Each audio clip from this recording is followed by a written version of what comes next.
Capítulo 1. Conceptos generales. Estructura del nuevo proceso penal. Nueva dinámica del proceso penal. La reforma de la justicia penal se inicia con la vigencia de un nuevo sistema procesal penal, acorde con la legislación moderna en el derecho comparado y con las características tan particulares que permiten avisorar una mejora sustancial en la justicia peruana.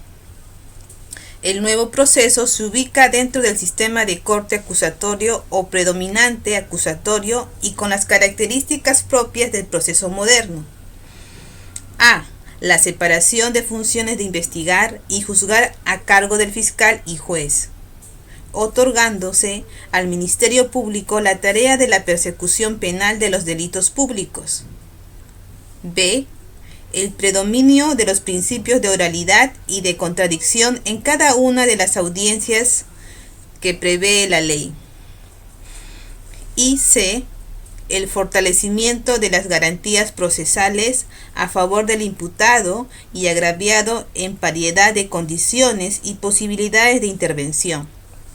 Naturalmente, el nuevo modelo procesal requiere, además de un cambio radical, no solo en la estructura organizacional de las instituciones involucradas en el nuevo proceso, sino también de un cambio en la actuación funcional de los sujetos procesales y de los órganos de apoyo. En tal sentido, nuestra doctrina pone su cuota de apoyo a la mejor interpretación y análisis de la nueva legislación procesal. El nuevo Código Procesal Penal, promulgado por el Decreto Legislativo número 957, establece una nueva estructura del proceso en relación al texto vigente. Su eje rector y fundamental es la nueva dinámica que deben imprimir los operadores jurídicos, pues si bien es cierto, se mantienen las acusaciones propias de todo proceso penal, radicados en el ámbito de las diligencias y sus formas, así como las actividades probatorias. También lo es que la forma de interpretar del nuevo texto, la de realizar las nuevas diligencias y, en suma, la de aplicar las nuevas instituciones deben de merecer un cambio en la visión de operador, sea fiscal, juez, abogado y litigante. En el marco de la actuación funcional de los órganos encargados de la investigación y juzgamiento, así como de los señores defensores, la reforma implica cambio de actitud, mayor dinamismo, celeridad, observancia al debido proceso y a las normas del procedimiento respecto a las autoridades judiciales y a sus decisiones. Los resultados solo podrán alcanzarse en la medida que el intérprete y aplicador de la ley asuman internamente las bondades del nuevo proceso penal. Pero sobre todo es importante anotar las necesidades de las políticas que impriman las instituciones comprometidas en la reforma, aun cuando se encuentre bajo la tutela presupuestaria del Poder Ejecutivo. En estas alturas, la aplicación progresiva del nuevo código, no cabe duda que se requiere no solo decisión política institucional, sino también decisión política y económica del gobierno para alcanzar los éxitos que todos esperamos. Ello se está logrando en la implementación escalonada del nuevo proceso penal en los distritos judiciales donde el código ya está vigente. Y ciertamente, la dinámica depende mucho de la actividad del fiscal con el apoyo de la policía, en primer orden, y del juez de la investigación preparatoria principal, dado que en la fase preparatoria e intermedia, donde se espera la decisión jurisdiccional a fin de resolver las medidas que afectan a los derechos fundamentales de la persona investigada a través de la adopción de las medidas de coerción que la ley establece. Las etapas del proceso penal. Tradicionalmente y conforme al modelo antiguo, se ha concebido el proceso penal en dos etapas: instrucción y juzgamiento. La investigación policial o preliminar anterior al proceso no fue considerada como parte de su estructura, Sin embargo, su importancia debe resaltarse debido a que constituye el primer paso de investigación que puede dar lugar al inicio del proceso. De allí que en el derecho comparado se ponga de relieve su importancia y se constituya en una fase o etapas que más rigurosidad debe tener, pero siempre bajo el control y dirección del fiscal. Desde una perspectiva funcional, el nuevo proceso penal se puede distinguir 5 etapas que se caracterizan por su continuidad y cada una de ellas con claras delimitaciones. 1. La investigación preliminar. 2. La investigación preparatoria. 3. La etapa intermedia. 4. El juzgamiento. 5. La etapa de ejecución. Estas etapas se suceden unas a otras dependiendo de la necesidad de continuar con la investigación de los hechos denunciados, con la posibilidad del juzgamiento, y son de naturaleza preclusiva, de tal manera que, culminada la etapa de investigación preliminar o de investigación fiscal o policial, si existen elementos probatorios para pasar la etapa de investigación preparatoria, el fiscal emite una disposición de formalización de investigación preparatoria y continúa con las diligencias necesarias, con intervención de los defensores y bajo la supervisión del juez para la investigación preparatoria. Culminada esta etapa, se pasará a la fase intermedia, espacio procesal donde el Ministerio Público decide si formula la acusación o el archivo del proceso. Las posibilidades de observación de la acusación están permitidas en las partes, así como la interposición de nuevos medios técnicos de defensa. Superada esta fase de saneamiento procesal, el juicio oral se inicia y desarrolla sin mayor obstáculo procedimental, pero igualmente con posibilidades de conclusión anticipada de la sentencia. La ejecución de esta también queda regulada en la ley. Algunos autores solo consideran la existencia de 3 etapas: investigación preparatoria, la etapa intermedia y el juzgamiento. Dentro de la primera se incluye la investigación preliminar. Claro está, cuando se dispone el inicio de la investigación preparatoria, las diligencias que se actuaron preliminarmente pasan a formar parte de la última. Sin embargo, cuando la investigación preliminar no amerita el paso a la siguiente fase y se archiva la misma, el proceso queda en estadio inicial. En otras palabras, puede haber investigación preliminar y no preparatoria, y si esta última que comprenda por necesidad del sistema a la primera.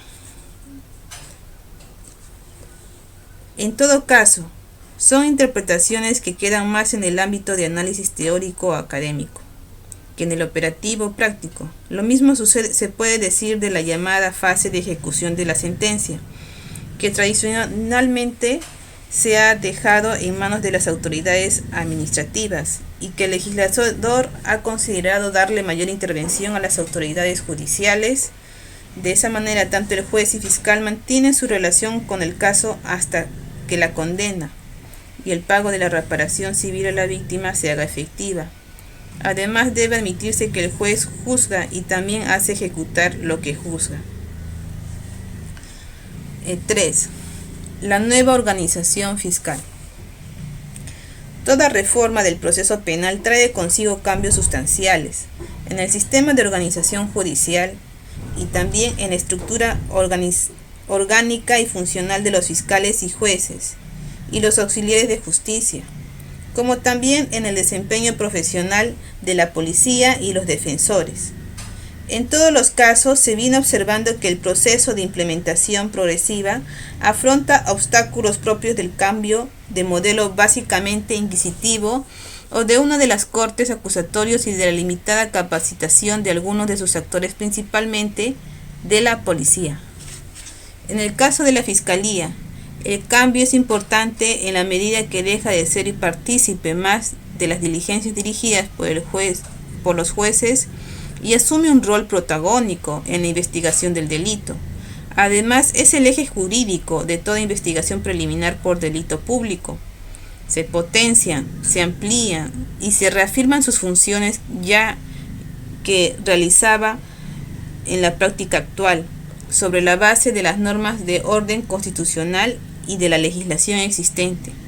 Naturalmente se requiere de una nueva ley orgánica y reglamentos. Con la aplicación del nuevo Código Procesal, el Ministerio Público se organiza sobre la base de un modelo corporativo con características de unidad, de agilidad, de actuación inmediata, con mecanismo de selección de los casos que merecen una decisión temprana, como son los supuestos de flagrancia, principios de oportunidad, con la designación por turno de casos que han de ser de conocimiento fiscal desde el inicio de su intervención hasta el final del mismo con la expedición de sentencia, si fuera el caso, lo que supone también su intervención en el juicio oral. En tal sentido, la Fiscalía se organiza en cada sede judicial de la siguiente manera. A. Fiscalía Superior Coordinadora, a cargo de un fiscal superior.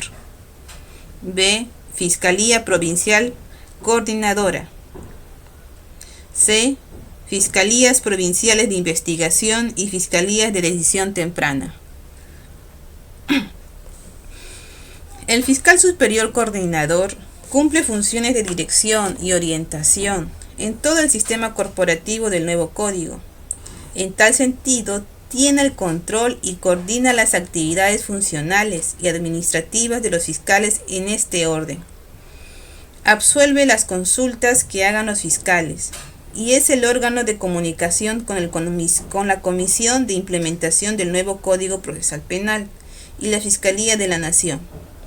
También comunica de sus actividades y coordina de los pertinentes con el decanato superior de cada sede. El fiscal provincial coordinador es la autoridad responsable del desarrollo de toda actividad funcional de los fiscales de investigación. Establece la forma y turno de actuación fiscal y conoce y distribuye las denuncias a casos que lleguen a la Fiscalía entre los fiscales provinciales y fiscales adjuntos. Mantiene una necesaria línea de comunicación con el fiscal superior coordinador y con el decano. Si bien es cierto, su función comprende aspectos administrativos, también lo es que actúa como órgano de investigación, pues su experiencia se le faculta a que conozca de aquellos casos que son emblemáticos o que requieren por su gravedad de una atención directa de su parte. Es de destacar que las fiscalías provinciales de investigación cuentan con fiscales adjuntos para las tareas propias de su función y en tal sentido conocen igualmente sus denuncias, intervienen en las diligencias de investigación y llevan su caso hasta el final del proceso, de tal manera que su conocimiento cabal de los hechos, los elementos de prueba e intervención en las audiencias judiciales le permiten tener las mejores posibilidades de decisión de acusación o archivo del proceso e incluso intervenir directamente en el juicio oral. Lo mismo tenemos que decir de las fiscalías de decisión temprana, que son aquellas que intervienen en los casos de flagrancia, de aplicación de principios de oportunidad o de aquellos casos que requieren de decisión inmediata de la Fiscalía. En cuanto a los procesos penales con arreglo a las disposiciones de la legislación procesal antigua, se debe de señalar que tales casos siguen su curso regular a cargo de fiscales comunes y especializadas, a las que se han venido a llamar fiscalías de liquidación, las mismas que una vez culminada su labor pasarán a formar parte del modelo corporativo de investigación del delito conforme al nuevo código. 4. La nueva organización jurisdiccional. En el ámbito del Poder Judicial, específicamente de la función jurisdiccional penal, rigen los mismos principios constitucionales de independencia, imparcialidad y exclusividad, entre otros, que se consagran en los artículos 158 y 159 de la Carta Fundamental, apreciándose que el nuevo texto procesal se adecúa con mayor firmeza a dichas normas, resaltándose la exclusividad de la función jurisdiccional, pues la resolución de conflictos intersubjetivos, la decisión sobre las medidas que afectan los derechos personales y el ius punendi, o derecho a castigar, solo pueden ser ejercidos y decididos por los jueces, y no por otras autoridades o poderes. En tal sentido, el nuevo proceso penal, el juez penal, alejándose del antiguo modelo inquisitivo, donde además de realizaba funciones de investigación, asume a plenitud la potestad de impartir justicia. En tal sentido, uno de los grandes logros de la justicia penal de los últimos años y que se refleja en los nuevos códigos procesales en esta materia radica en la separación de funciones de quien investiga y quien juzga los delitos y sus autores. Las normas procesales regulan la intervención y competencia de los jueces, lo que guarda armonía con la ley orgánica del Poder Judicial y las disposiciones administrativas que se han generado para su mejor aplicación. Igualmente, se han producido cambios en su organización acorde con las nuevas funciones. La intervención del juez es de suma importancia en el ámbito de control de garantías del proceso y los derechos que les asisten a las partes, como en la fase de control de acusación o sobreseimiento y juzgamiento. Estos cambios se relacionan con los criterios de competencia que asume el juez o los jueces, según sus niveles dentro de la magistratura. En tal sentido, la potestad jurisdiccional en materia penal la ejercen: A. La Sala Penal de la Corte Suprema. B. La Sala Penal de la Corte Superiores. C.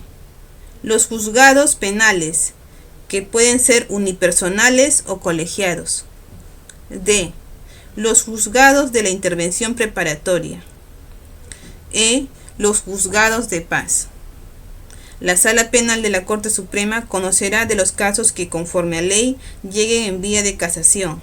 De hecho, ya existen jurisprudencias al respecto, pues la Sala Penal Suprema ha emitido pronunciamiento en distintos casos de casación.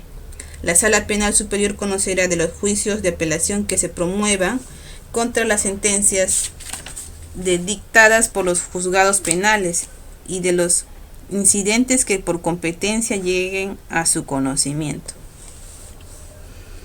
Como se puede observar, aparecen 3 juzgados con distinta denominación y naturalmente con distintas competencias: unipersonales, colegiados y de investigación preparatoria, que se encuentran en el mismo nivel jerárquico. Ello obedece a la necesidad de que exista una autoridad judicial que ejerza control sobre las garantías procesales de la investigación preliminar y preparatoria, que se encargue de la admisión de la prueba al juicio, juez de investigación preparatoria o de garantías, y otra distinta que se encargue precisamente de dirigir el juicio oral, sin haber intervenido en las fases anteriores. El otro criterio que se sigue está vinculado con el tratamiento judicial de los delitos considerados leves y de mediana criminalidad, diferenciándolos con aquellos considerados como graves, para lo cual se ha establecido órganos judiciales distintos, unipersonales y colegiados respectivamente. Hay que mencionar que para los últimos casos el cambio solo es el Poder Judicial, pues es el mismo fiscal el que interviene tanto para investigación, acusación y juzgamiento de delitos graves como menos graves. En ese sentido, se crea el juzgado de investigación preparatoria, con finalidades de control de esa etapa investigatoria, y además se le encarga de la dirección de la fase intermedia del proceso. Decide de la adopción o variación de las medidas coercitivas que se dicten durante las etapas de su intervención. Pareciera que la relación con el código anterior se redujera sus atribuciones y competencias.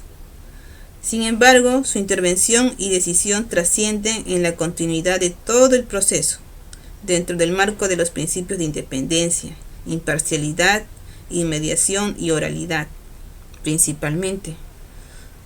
El artículo 29 del Código precisa su ámbito de competencia. A. Decide la constitución de las partes procesales y conoce las cuestiones que se derivan de dicho apersonamiento procesal. B. Impone, modifica o hace cesar las medidas limitativas del derecho durante la fase de investigación. C. Ejerce los actos de control de investigación que prevé el Código.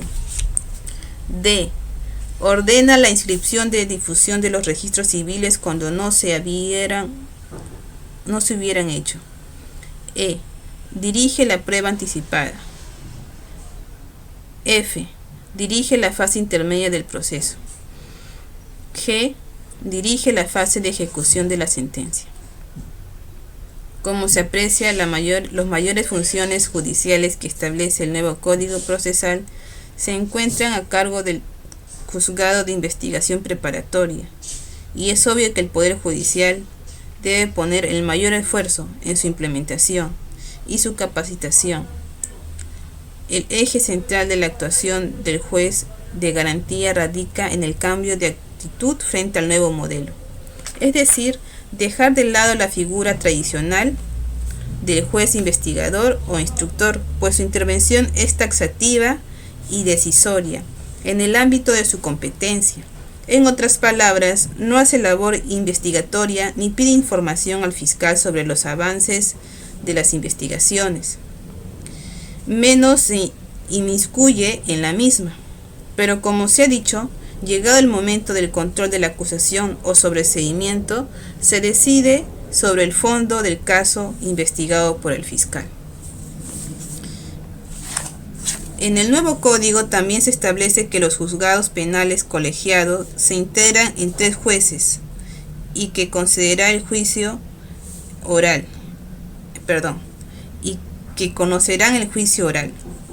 de aquellos delitos que en la ley penal prevean, en su extremo mínimo, una pena privativa de libertad superior a 6 años. En tal sentido, conocerán de los delitos considerados graves: homicidio calificado, secuestro, violación de menores, robo agravado, abigeato agravado, tráfico ilícito de drogas, terrorismo, genocidio, desaparición forzada, entre otros.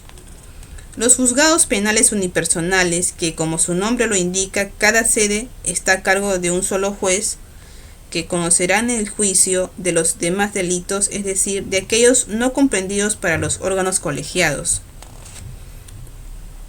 Tanto los juzgados unipersonales como colegiados están conformados por jueces que no han conocido la investigación preparatoria ni de las incidencias que se hubieran generado. En términos genéricos, pueden saber de qué delito se trata, pero recién al inicio del juicio oral y ante la intervención del fiscal que presenta la acusación, es que van a conocer los detalles de los hechos y las pruebas que sustenta la pretensión penal del fiscal. Los jueces tienen la siguiente competencia: dirigir la fase del juzgamiento bajo las normas y los poderes que la ley le concede, resolver los incidentes que se promuevan durante el juicio oral, conocer los demás casos que el código establece.